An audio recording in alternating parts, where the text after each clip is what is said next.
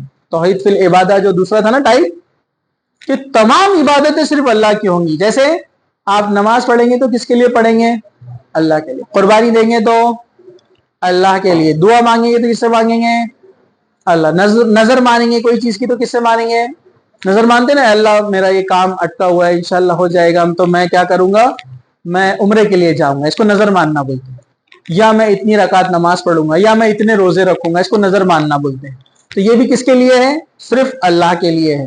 تمام قسم کی عبادتیں کس کے لیے ہے؟ اللہ کے لیے۔ اللہ تعالیٰ نے قرآن میں بھی اس بات کو فرمایا نا، کیا فرمایا اللہ تعالیٰ نے؟ ان الصلاۃ ونسکی ومحیای ومماتی للہ رب العالمین، میرا جینا، مرنا، قربانی، عبادتیں سب اللہ کے لیے، پوری زندگی اور موت سب یہ اللہ کے لیے ہے۔ چلیے، اللہ تعالیٰ اپنی صفات میں واحد ہے، بے مثل ہے، جن میں سے کوئی ہمسر نہیں، اس کا عقیدے کو توحید فی صفات کہتے ہیں۔ کیا؟ اللہ تعالیٰ اپنی صفات میں اکیلا ہے۔ جیسے عیسائیوں نے شرک کیا، کیا شرک کیا پتہ ہے آپ کو؟ بائبل میں لکھا ہے کہ گاڈ نے 6 دن میں زمین آسمان بنائے اور 7ویں دن وہ ڈرنک کر کے سو گیا۔ وہ خدا کے بارے میں بولتے ہیں، اس لیے سنڈے مناتے ہو، آرام کرتے سنڈے کو۔ وہی بات قرآن نے کہی، لیکن اللہ تعالیٰ نے کیا کہا؟ سورہ اعراف میں اور دیگر مقامات میں قرآن میں ہے، هو الذی خلق السماوات فی الارض فی 6 ایام، اللہ تعالیٰ نے 6 دن میں زمین اور آسمان کو بنایا، ثم استوى علی العرش، پھر وہ عرش پر جا کر مستوی ہو گیا۔ مستوی کے معنی الگ الگ لوگوں نے کیے، لیکن مستوی کا معنی کسی کو واضح نہیں ہے کہ مستوی ہوا مطلب اللہ وہاں پر کھڑا ہے، بیٹھا ہے، کس حالت میں؟ تو جو مقام اللہ کو زیادہ سوٹیبل ہے، اس کے لیے زیادہ بہتر ہے، وہ مقام مستوی ہے، وہاں پر استوا ہے، اللہ وہاں پر موجود ہے۔ آیت الکرسی کی تفسیر آپ پڑھیے، امام ابن کثیر نے اس کو ڈیٹیل میں لکھا ہے، اللہ تعالیٰ ذاتی طور پر کہاں موجود ہے۔ صفت کے طور پر اللہ تعالیٰ ہر جگہ موجود ہے، ہماری باتوں کو بھی اللہ تعالیٰ سن رہا ہے، لیکن ذاتی طور پر فزیکلی اللہ کہاں پر ہے؟ عرش پر ہے۔ وہ وہاں سے نہیں آتا ہے، وہ کب آتا ہے؟ خصوصی موقعوں پر، تہجد کے وقت پر پہلے آسمان پر اللہ تعالیٰ آتا ہے۔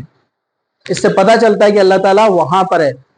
وہ غیروں کا عقیدہ نہیں ہے کہ اللہ تعالیٰ ہر جگہ ہے، یہاں وہ جو ایک عقیدہ کچھ لوگوں نے نکالا، مسلمانوں نے، آپ کو پتہ ہے، اس کو بولتے ہیں وحدت الوجود، مطلب اللہ ہر جگہ موجود ہے، مطلب اللہ یہاں پر ہے، یہاں پر ہے، پتھر میں ہے، اس میں ہے، انسان کے اندر ہے۔ یہ صوفیوں نے نکالا۔ یہ صوفی پتہ ہے نا آپ کو، وہ گول ٹوپی والے، وہ گول گول گھومتے رہتے ہو، جھومتے پالے میں نا آپ کو۔ ہاں، انہوں نے اسلام کا بہت نقصان کیا ہے۔ امام ابن تیمیہ فرماتے ہیں اسلام کو سب سے زیادہ نقصان ان صوفیوں سے ہی پہنچا ہے، جنہوں نے غلط عقیدے گھڑ کر اس کے اندر داخل کر دیے۔ لوگ ٹی وی سیریل دیکھ رہے ہو، صوفی بابا فرماتے ہیں، ایسے ہاتھ رکھ کر سن رہے، صوفی بابا کیا فرماتے ہیں؟ قرآن حدیث میں ہے کہ نہیں صوفی بابا فرماتے ہیں؟ تو نہیں چلتا ایسا۔ تو یہ اللہ ہر جگہ موجود نہیں ہے، اللہ تعالیٰ عرش پر ہے۔ خیر، ہماری بات چل رہی تھی، انہوں نے اللہ تعالیٰ کو انسان کی صفت دی کہ 7ویں دن اللہ تعالیٰ تھک گیا اور سو گیا، نعوذ باللہ۔ جبکہ آیت الکرسی کیا بولتی ہے؟ اللہ کو نہ نیند آتی ہے نہ اونگ آتی ہے۔ دیکھیے، ابھی جیسے آپ لوگ تھک گئے، ابھی آپ لوگ آرام کرنے کا سوچ رہے، اللہ تعالیٰ کبھی نہیں تھکتا، اللہ تعالیٰ کبھی نہیں اکتا تھا، کیونکہ وہ ہمارا رب ہے۔ تو یہ اللہ کی صفات کسی کو نہیں دینا، یہ ہے توحید فی صفات۔ ٹھیک ہے؟